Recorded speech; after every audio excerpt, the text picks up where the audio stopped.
Tonight, a guilty plea in a sexual assault case. What a court has now ordered for a Waterloo Taekwondo instructor.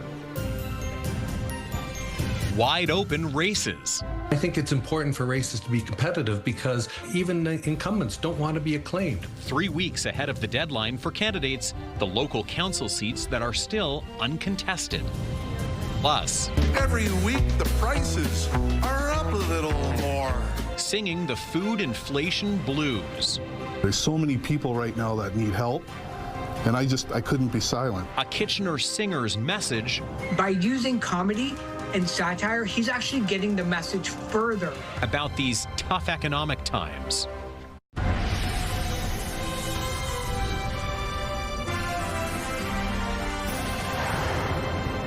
Good evening. A longtime Waterloo Taekwondo instructor has pleaded guilty to sexually assaulting a former teenage student. 63-year-old Gregory Bauer received a conditional sentence, which he will serve in the community. And he now has been added to Canada's National Sex Offender Registry. Let's go now over to CTV Spencer Turcott, who joins us live and has more details on this case for us. Spencer, what can you tell us about Bauer? We know he's still allowed to operate his Taekwondo studio under certain conditions, worth noting considering he's coached thousands of athletes throughout his decades-long career.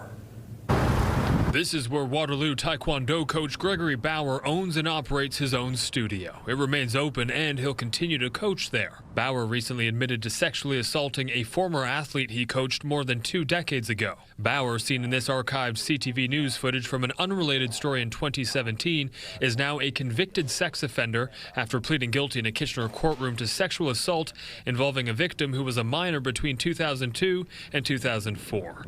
According to the agreed statement of facts, Bauer engaged in a romantic relationship with the girl who was 15 to 17 years old. The Crown says in that period, the victim moved into Bauer's residence with him and shared a hotel room with him on at least one occasion during a competition, adding that Bauer, who was in his 40s at the time, engaged in sexual touching with the victim on numerous occasions, at least weekly. The Crown told court the victim wanted to become a national champion in Taekwondo, and she believed that remaining with Bauer was the only option to get there. The Crown acknowledges that Bauer could not have been aware of the victim's mindset. A victim impact statement was filed with the court, but not read aloud. In sentencing, the judge said the victim needed guidance, she needed a mentor, and she needed a leader, and unfortunately, Mr. Bauer took advantage of this. And also noted the victim said the offenses profoundly damaged her mentally, emotionally, and physically. In the end, the judge accepted Bauer's guilty plea, sentencing him to 2 years less a day to be served in the community, followed by 3 years of probation. He was also ordered to register with the National Sex Offender Registry for 20 years and received an order restricting his contact with children.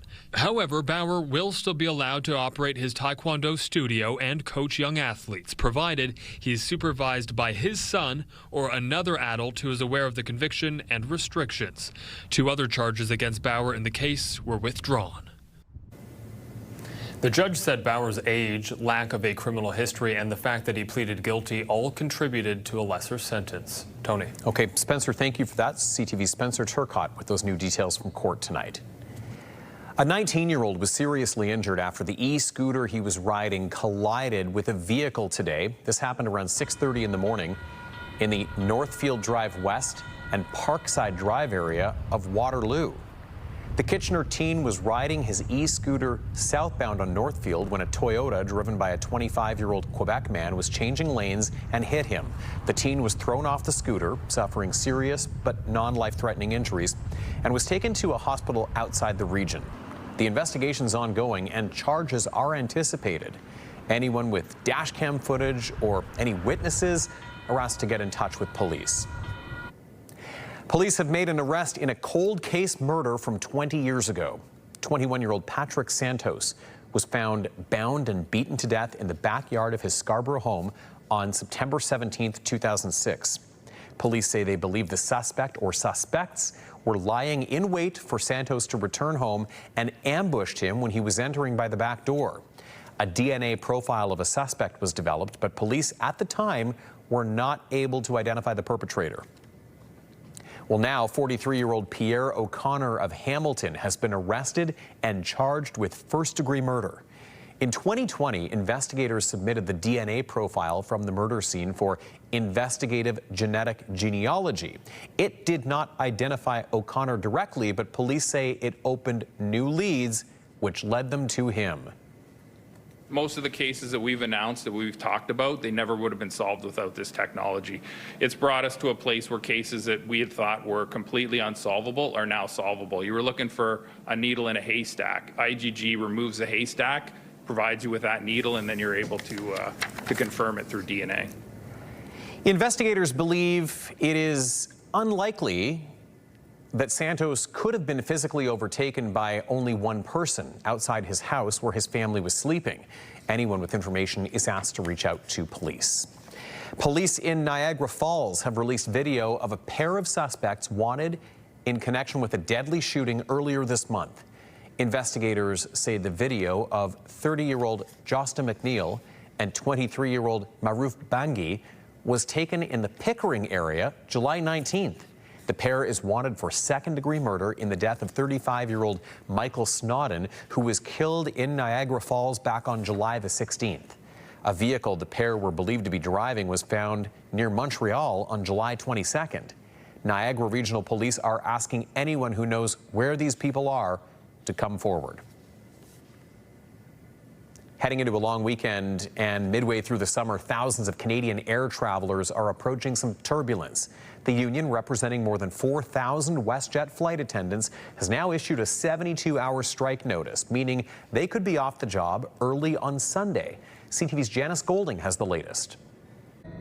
With the possibility of a WestJet strike still up in the air, anxiety was rising among passengers at Pearson today. It's a little unsettling, to be quite honest with you, because I don't know if I'm going to be having a flight returning home. I have a short vacation. I have to start working on Thursday, so if it is impacted, I don't have a laptop and anything. Hopefully not, because we are supposed to come back on Saturday evening, so fingers crossed. The union, representing 4,400 flight attendants, says it has a 99.4% strike mandate, and it has issued a 72-hour strike notice. WestJet, meanwhile, has responded with a 72-hour lockout notice, meaning planes could be completely grounded come Sunday. The flight cancellations will start Friday. It'll be in earnest on Saturday, so that by Saturday night, the airline will have been able to bring everybody home. In the event of a strike, aviation management expert Don Gradick says long-haul flights will be the first to be canceled. In the meantime, the airline is offering passengers with flights from today to August the 4th the option to change or cancel flights. We got an email saying that we can change our flight preemptively if we think we're going to be affected. The main stumbling block is a credit hour system. The union alleging some flight attendants are working up to 35 unpaid hours every month. They're now asking to be paid for their entire duty period and not just for flight time plus a partial ground duty payment. WestJet CEO has responded by saying our commitment remains at the bargaining table, where we will continue to work around the clock to come to an agreement that provides value and meaningful improvements to our cabin crew and is sustainable for our company. Still, 10,000 Air Canada flight attendants who are represented by the same union went on strike over the same issue last year. Given that impacted flights for 500,000 passengers, WestJet customers are now looking at backup plans. I'd have to figure out how I'm going to get back to Washington. Probably drive to Vancouver from Penticton rather than catch a plane, I guess, if it came to that, to catch my international flight. The Federal Minister of Jobs and Families is also weighing in on this labour dispute. Patty Hajdu saying, we have a skilled federal mediation and conciliation service to help support their negotiations. Over the last 5 years, 95% of the disputes that federal mediators supported were resolved without a work stoppage. And that was CTV's Janice Golding reporting.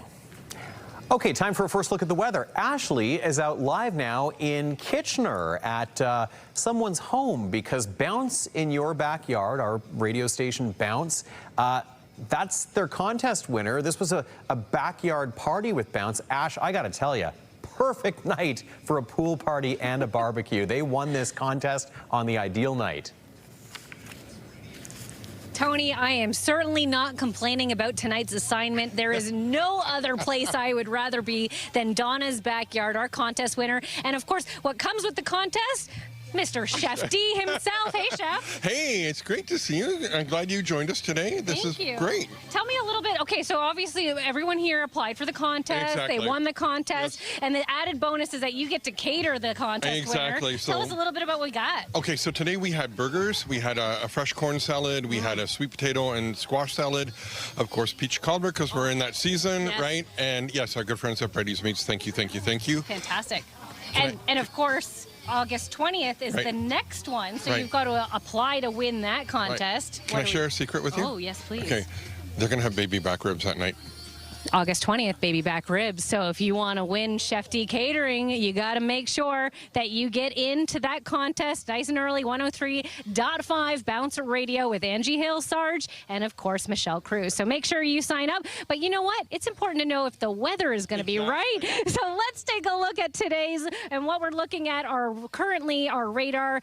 Nothing but sunshine. We are seeing clear skies continuing. Look at that radar. There's not even a cloud in the mix in southwestern Ontario this hour. So great news. Here in Waterloo region, we are sitting at 27 degrees still. North by northwest wind of 13 kilometers an hour. So that wind has picked up ever so slightly since the 5 o'clock program. But I'll tell you what, a nice little breeze is perfect. 27, as I said, here. And as we look around the region, warmer day today than it was yesterday, Tony. We're sitting at mid-20s to high 20s, depending on where you are. But the great news is not a lot in the way of humidity. So it is sitting around 29, feeling even with the humidex. So overall conditions picture perfect for a backyard pool party barbecue. Of course, this is Bouncing Your Backyard 103.5. Contest winners, Donna's Backyard here in Kitchener. And, you know, it's so fun to be out here, Tony. I know you're probably jealous, and I know you can't smell what's happening here, of course, across television, but that barbecue and those burgers and those sausages, I'm telling you what, I'm going to sink my teeth into one real listen, fast. I am imagining it. I can imagine what it smells like right now, and it looks like a great party. Nice big table there behind you, Ash, and our friends from Bounce 105.3 not far off. I know we'll hear from them later too, so we'll check in with you in a little while. Thanks, Ash. The province gave an update this morning on the wildfire situation in northern Ontario. There are 159 active fires right now. 30 are considered out of control. Officials say 80 fires have been extinguished over the past 2 weeks.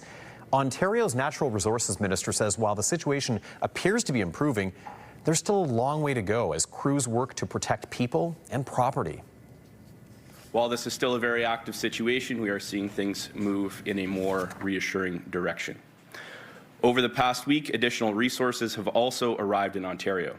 Personnel and aircraft from Alberta, Newfoundland, New Brunswick, and the Yukon, as well as the federal government, have been here for the last several weeks doing amazing work. And earlier this week, crews from Prince Edward Island, as well as over 100 firefighters from Mexico, arrived in the Northwest. These firefighters from Mexico are highly trained and have worked alongside our crews in Ontario before.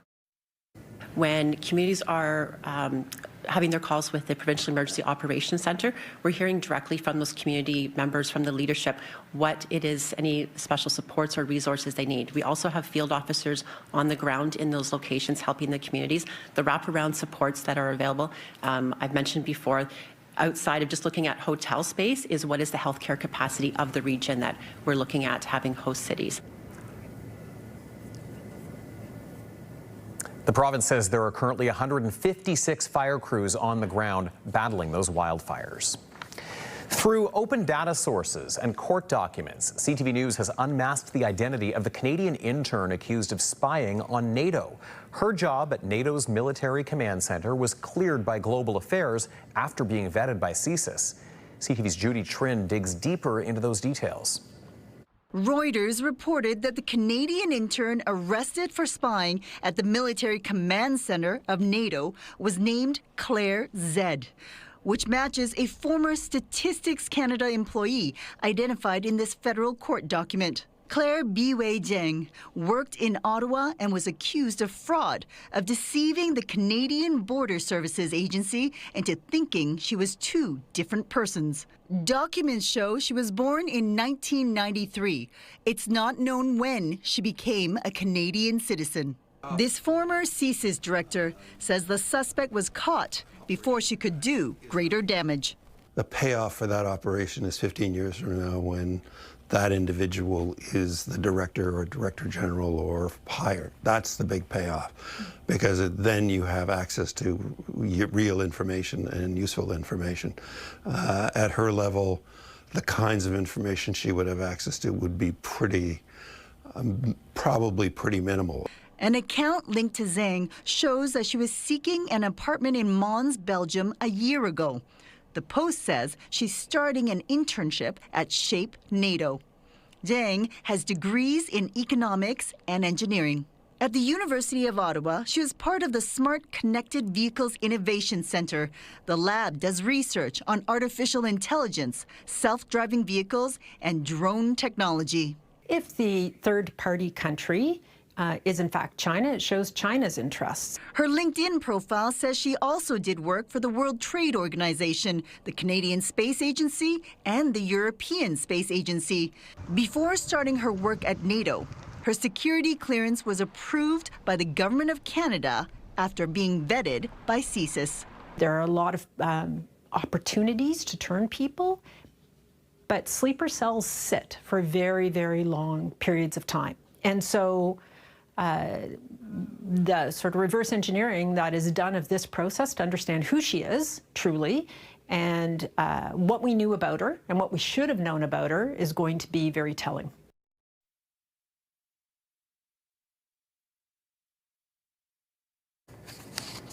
All right, that report from CTV's Judy Trin in Ottawa. Well, coming up, raising awareness about colon cancer before the age of 40. How an Ontario woman is hoping to help others by sharing her story about symptoms and stigma.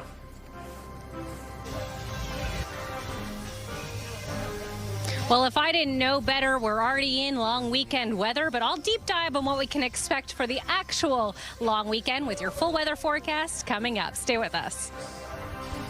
Download the CTV News app and stay on top of local stories as they unfold. We go to a dramatic scene unfolding. Customize your feed and watch live wherever you are. CTVKitchener.ca, your home for news. When you see it happen, send it to CTV News. Text 10400. From your screen to ours.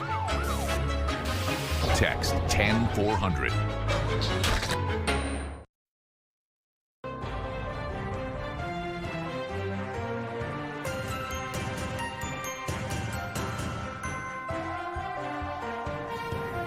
The municipal election is less than 3 months away, but the deadline to throw your hat into the ring is only 3 weeks from now. And there are still 20 races in Waterloo region that are uncontested. CTV's Jeff Pickle joining us now with more on this. And Jeff, you know, some might call these easy-looking paths to victory, at least as they stand now. Well, Tony, in all 3 cities and 4 townships, there are multiple seats with just one, or in some cases, no one running at this point in time. And we hear from a former city mayor, there is little to lose and everything to gain from getting in the race. Let's start in the city of Waterloo, the only municipality that has an uncontested mayoral race. Current Mayor Dorothy McCabe, as of today, is running uncontested, and so are Ward 1 Councillor Sandra Hammer and Ward 6 Councillor Julie Wright. In the city of Kitchener, there's already quite a competition for the mayoral seat. But for councillors, Scott Davey is running uncontested in Ward 1, as is Carly Pettinger in Ward 8. The City of Cambridge also has 2 easy wins as of today. Ward 3 Councillor Corey Kimpson and Ward 8 Councillor Nicholas Ameta are running unopposed at the moment. In the townships, the contests are even more wide open, with several uncontested races. The most extreme is in Wellesley Township. One of the township's 4 wards has any councillor candidates at all. Running for council can certainly change your perspective. Whether or not you win or lose, you'll gain a lot in your life. Former Waterloo Mayor Dave Jaworski says he too was also unsure about running back in 2014. Well, it took me a bit of convincing to get running for mayor back in 2014, but I'm really glad my friends encouraged me. And that's really what it takes, is friends' encouragement. Jaworski says he is hopeful more people will feel the pull of civic duty and get in the race. I think it's important for races to be competitive because even the incumbents don't want to be acclaimed. But a hard-fought campaign that's run really gives you a mandate for your next 4 years and solidifies your thinking. Anyone thinking about running has 3 weeks to collect 25 signatures and a deposit of $100 along with their nomination paperwork. And outside the region of Waterloo, there are highly competitive races for the mayor and ward councillors in Guelph and in Brantford. And in Stratford, they also have a highly competitive mayor race with 5 candidates so far, including 2 current councillors, and current mayor Martin Ritzema has yet to officially get in the race. Voting day again is October 26th. Tony? We'll see who throws their hat in over the next few weeks. Jeff, thank you. CTV's Jeff Pickle joining us live. Well, a story now that speaks to the importance of early detection with a particular focus on First Nations health. A 39-year-old Indigenous woman with colon cancer is on a mission to raise awareness after she says her symptoms were largely ignored by medical professionals. CTV's Abigail Beeman brings us her story. After 2 days, a nurse comes and disconnects the bag from me. Jillian Niles shows us the realities of chemotherapy, part of a determined quest to prevent others from sitting in this hospital bed. Numerous doctor's appointments saying, like, listen, there's something wrong. I don't feel good. And I'm having trouble going to the washroom. It's irregular. The blood in my stool is concerning. And they just kept sweeping it under the rug as, oh, it's hemorrhoids. Niles suffered debilitating pain for 3.5 years, begging to be heard, she says, before a doctor finally ordered further tests. Then they found my cancer, but they found it at stage 3. Incensed it wasn't caught sooner, despite detailing symptoms and telling doctors her grandmother died of colon cancer. As an Indigenous woman, she says she was caught up in stigma. They were very happy to say, okay, you're in pain, let me give you this medication. But at the same time, I was saying, no, I don't want the pain pills. I want answers. Both incidence rates and mortality from colorectal cancer has increased in our Indigenous Inuit Métis populations, which is kind of alarming. Radiation oncologist Mark Godet says that's true across all age cohorts. In general, colon cancer rates are on the rise for Canadians younger than 50. Niles wants screening ages lowered further. She is just 39. And of all of the parts of her life she's grieving, she can't work or volunteer. The hardest is being less hands-on with her 3-year-old son, Jack. It's very unfair because I want to be the best mom I can be in the world. So hopefully I'll make that up to him next year and for the rest of his life. In the meantime, she's grateful for family, including her twin sister. I believe in you. Okay, good. And the help of nurse Diego Caesar with the Ottawa Hospital's Indigenous Cancer Program. A later diagnosis, having to go through multiple avenues to get an answer, feeling unheard. I think that is a really common theme for everybody who's going through healthcare right now, but especially Indigenous people. Niles hopes sharing her story will encourage others to self-advocate. I want to really spread that awareness with everybody that you have the power to ask for help. Abigail Beeman, CTV News, Ottawa. All right, let's go live back outside to Kitchener now for this look. What a night to be in the backyard, whether it's a game of cornhole or maybe a swim in the pool. Boy, oh boy, gorgeous night to be out there. And that's exactly why we're live on location in this backyard tonight, because our friends from Bounce Radio 105.3 are awarding a contest winner with a backyard party. And Ashley's there too to bring us the weather and let us know which other days as we head into the long weekend will be perfect for backyard gatherings. So that's coming up in a few minutes. Also ahead, long weekend incoming. That means, not surprisingly, gas prices are going up. What the analysts are saying this time about the timing to expect this weekend with those prices. Next, though, another edition of Unsolved 519. CTV's Hannah Schmidt re-examines the story of a Kitchener man who vanished more than a decade ago.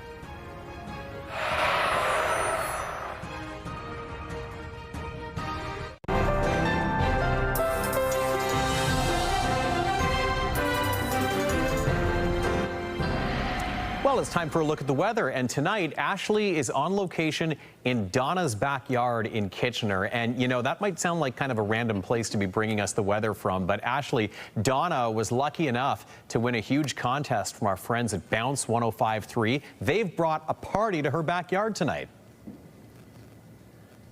You got it, Tony, and it could not be better weather to have a backyard party. And of course, we've got Sarge and Angie Hill here. Now, you guys, you got to talk to me a little bit about this contest, first and foremost, because we were in Donna's incredible backyard. Yeah. How did she win this? Well, you went to our website at bouncekw.ca and filled out the online ballot for your chance for Bounce in your backyard. So we show up with Chef D. We bring some goodies from Brady's Meats, thank you. And some salads and a whole bunch of fun. We do a little barbecue and we meet and greet some people and we have a whole lot of fun for the night. Now, as we learned earlier with Chef D, the next contest winner will be held on August 20th. Yes. So what do people have to do? Okay, so what is the website again? bouncekw.ca. bouncekw.ca. That's where you're going to go. And it's as easy as just filling in all that information. And then we'll make that draw about a week before we actually go. So you've got 2-3 weeks, I guess. So get on it now, because that'll be our last one. Now, Angie, we've got to talk about an important frequency flip that happened earlier this week. You because were part of it too. What an incredible change. Sarge and Angie, of course. Now, Sarge, just tell me a little bit about that transition and how it's been so far. You know, Bounce Radio's been around for 5 years at a frequency of 99.5. And on the other side of the coin at 105.3 was Virgin Radio. And so we did a simple swap. Just chip that wire here to that wire there, and wait there. So as of Tuesday, we are now at 105.3 on the FM dial. And for Angie, that's kind of like going back home for you in a bit. Oh, I know, right? Because that's where I started. That was my frequency, 105.3. And it feels good, and it feels great to hear where all y'all are listening. Every morning, Sarge and I want to know. So send us a text, say, hey, I'm in Delhi. Hey, I'm in Elsa Craig. We want to know where you're listening to us, because you're very important to us.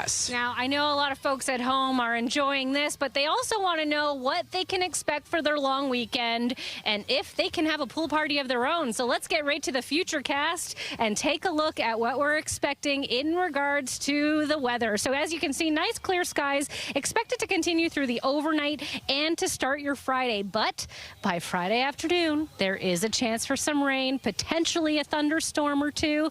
So you heard it first. Make sure you have an umbrella handy just in case. As we know, when we get these hot, beautiful, sunny days, sometimes that means quick showers come into play. Overnight tonight, 13 is the expected low. Perfect conditions to turn off the air conditioning, open up a window, but we could see some fog patches developing overnight. So if you're on the roads, make sure you're taking your time and being safe. Now, tomorrow, a stunning day ahead. 27 the expected high, so similar to today.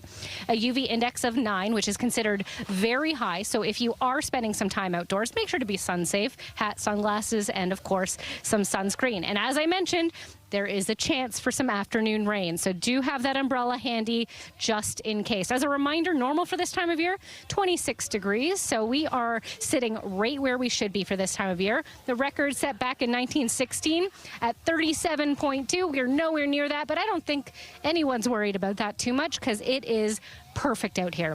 Sun setting now at 8:47 p.m., so we are getting less and less daylight every day.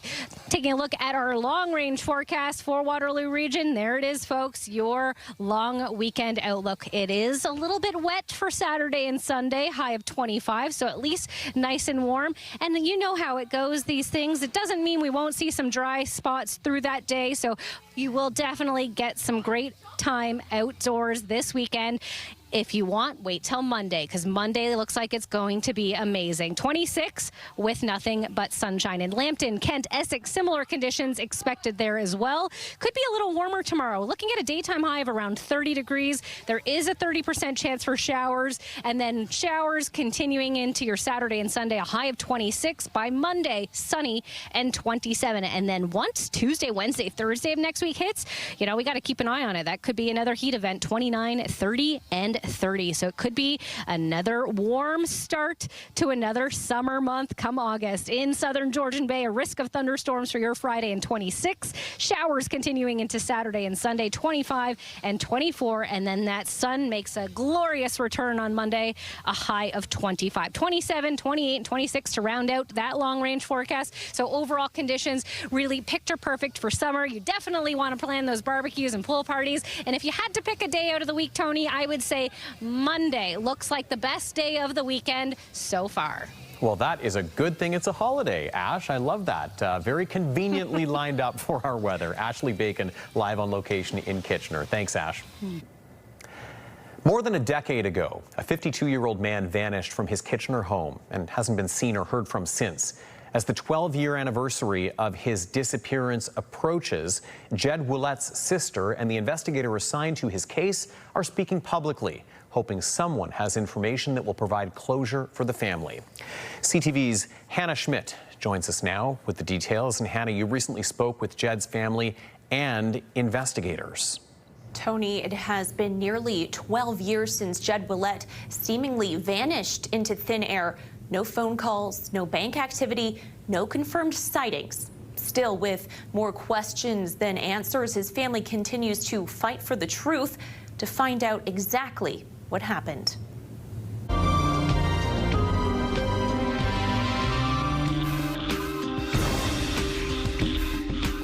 Family photos are all Donna Wall has left of her older brother, Jed Ouellette. He was liked by a lot of people. He loved playing in the band. He had a band set up with a couple of his buddies, and he loved playing the drums. Their memories she's stored away after not seeing her brother for more than a decade. On September 8th, 2014, Jed was heading back to his Southwood Drive home in Kitchener after finishing his first day at a new job. It was the last confirmed time anyone saw him. His family became worried days later after not hearing from him. When they went to check on him, only his 2 dogs were at the home and all of his personal belongings intact. The door was locked and they were left in the house, and he would never have done that. He wouldn't leave his dogs without somebody looking after them. He left everything. He didn't have his wallet, he didn't have his passport, he didn't have his bank cards.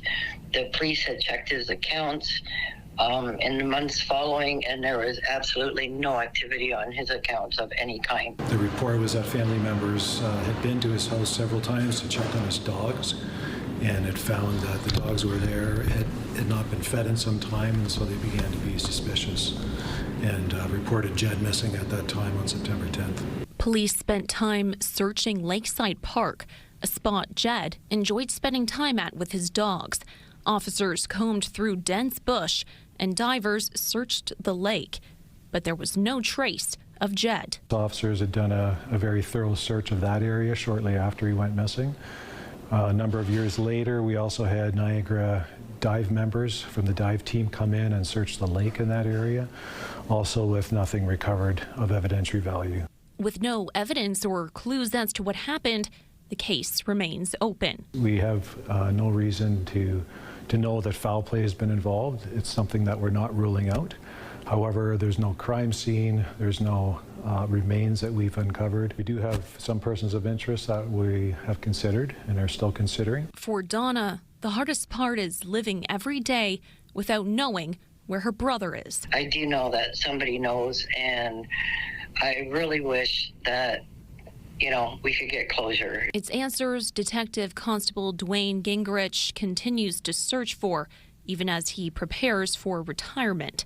He believes even the smallest detail could be the missing piece. This was always a case I would hope I could bring closure to before I retired. However, that's not the case. But also the investigators taking over for the case are very competent, and I have full confidence in them that they'll be able to carry it forward with whatever leads might come in from this point on. All I want to know is where he is so he can be put to peace, and that we're at peace because of it. Anyone with information about Jed's disappearances asked to contact Waterloo Regional Police. For Donna and the rest of Jed's family, the hope now isn't necessarily that he'll walk through the door. It's finally getting the answers they've spent nearly 12 years waiting for. Tony. Tonight. Well, coming up next, we're live at the opening ceremony of the Ontario Summer Games. Thousands of teen athletes are in Waterloo region to showcase their skills in dozens of sports. A closer look at the kickoff next.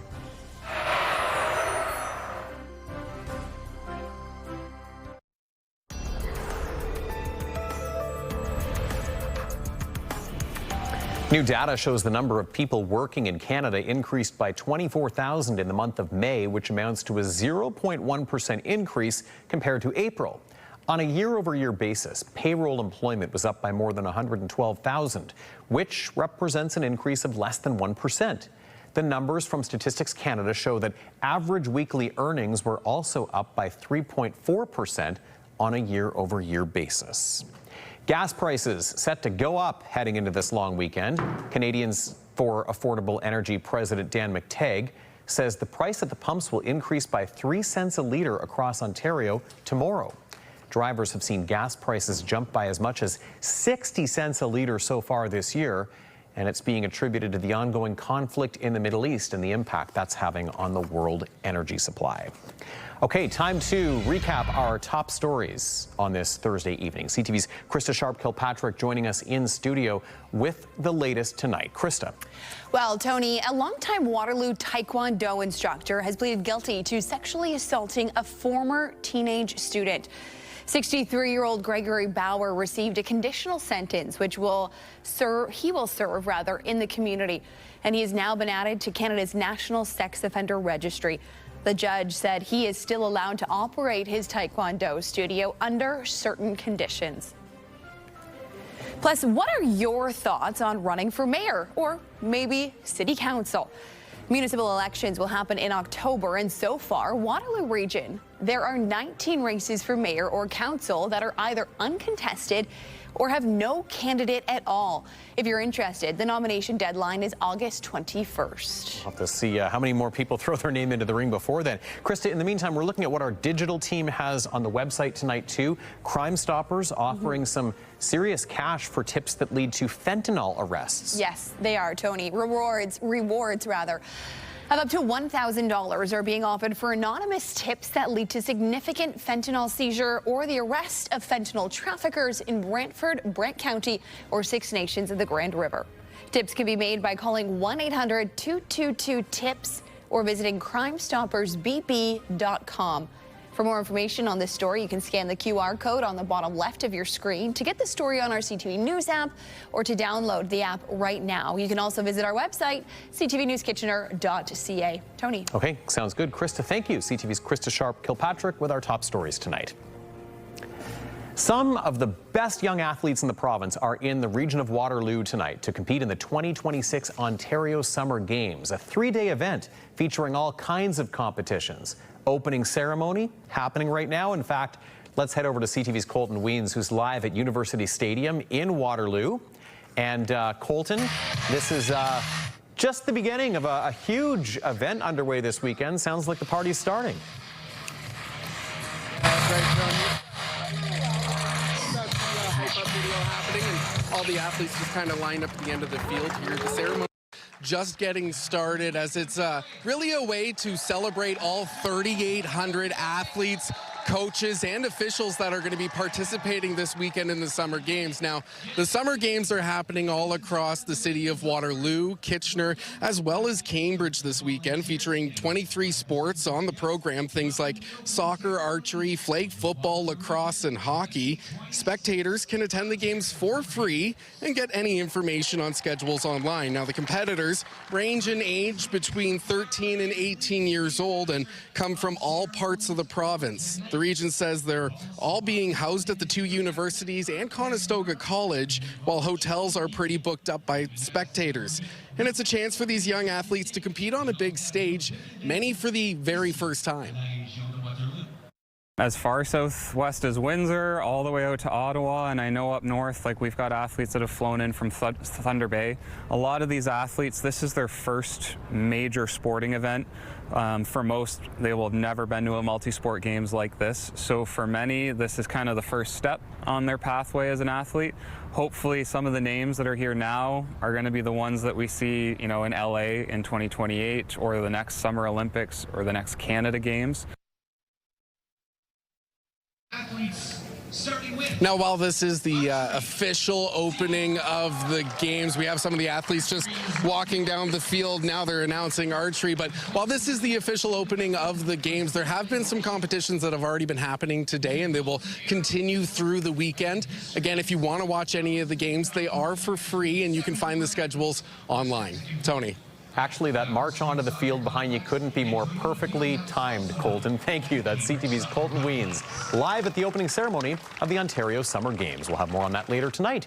And just ahead, when music captures the mood, about food. A Kitchener musician striking a tune about skyrocketing prices.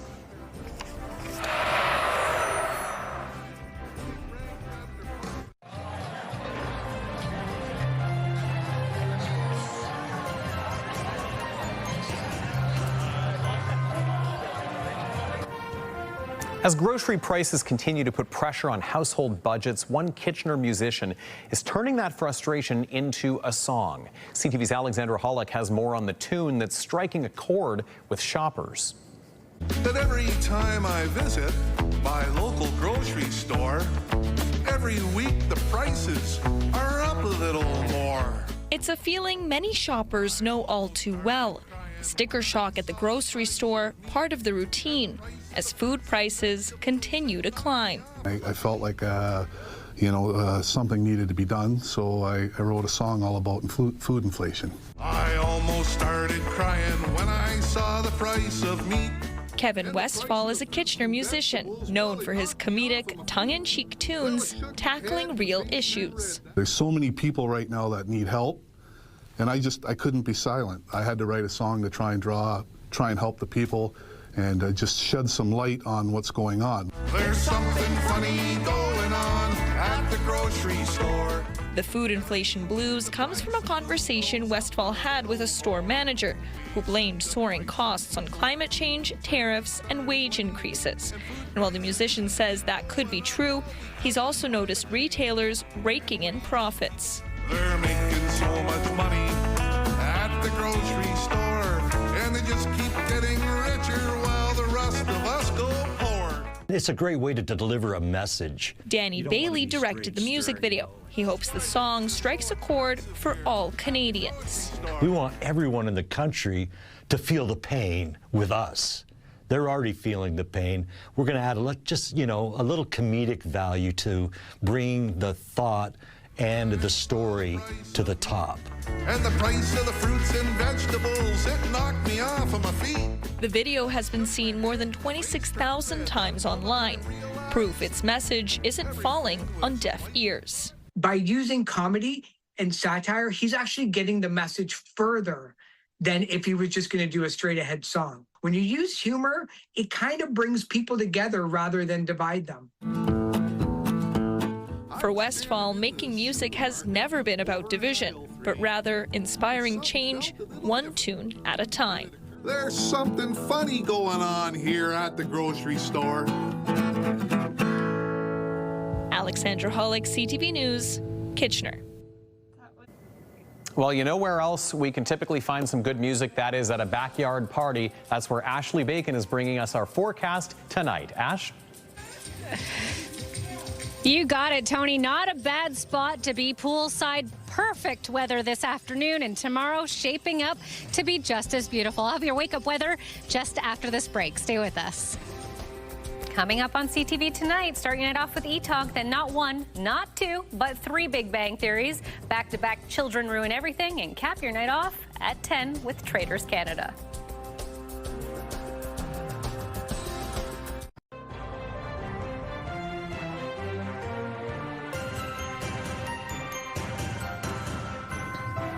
Let's check back in with Krista Sharp-Kilpatrick, who will be at this desk with your next local news tonight at 11:30. Krista. Well, Tony, Colton is sticking around at the Summer Games opening ceremony for us, where more than 4,000 of the best summer sport athletes from across the province are gathering, and he will bring us a roundup of today's event, plus a look at what we can see within the next week. Tonight at 11:30. Yeah, it's an exciting time in the region for that big event. Krista, thank you. Looking forward to that. And back out we go to Ashley, live on location now in Kitchener at the home of Donna. I'm going to take a wild guess that that's who's with you right now. Ashley, the winner of Bounce 105.3's Bounce in Your Backyard contest. You got it, Tony. We couldn't say goodbye without saying hello to Donna properly. Donna, thank you so much for having us in your backyard today. Hey, on behalf of my family and friends and myself, thanks for coming. It's been a pretty awesome afternoon. Is there a highlight for you? It's just wonderful that bounce has gone to 105.3. Fantastic. And of course, you know, you have your family and friends here. What does it mean to share this win with them? It's amazing. Everybody's had such a great time. And of course, the weather's been great. And I know a lot of folks at home want to know what they're waking up to. So let's quickly look at our wake up weather board, because tomorrow morning is going to be beautiful. 23 degrees by 10 a.m. Lots of sunshine in the mix. But as I mentioned earlier, there is a chance for some afternoon rain. So if you are out early in the morning, make sure you pack an umbrella just in case. But back here in Donna's backyard, I mean, it is a pool party, Donna. I think we should get some guys in the pool. What do you think? Why not? Let's do it. Ladies and gentlemen, take it away. There's a bounce. There's a bounce, Tony. I mean, this is the place to be, certainly on a Friday night. It has been absolutely picture perfect out here. Of course, Chef D was here earlier. He cooked up a storm. I mean, nothing better than being out here. Tony, next time, maybe you'll have to come with us, because this was just too good. Yeah, that looks too refreshing to say no to, Ash. Thank you so much, and appreciate Donna having us there as well. A nice little backyard gathering tonight. Well, that's going to do it for us on this Thursday evening, July the 30th. Thanks for watching. I will be away for the next couple of weeks on vacation, and I'll see you back here on August the 17th. Have a great couple of weeks, everyone. Take care, and good night.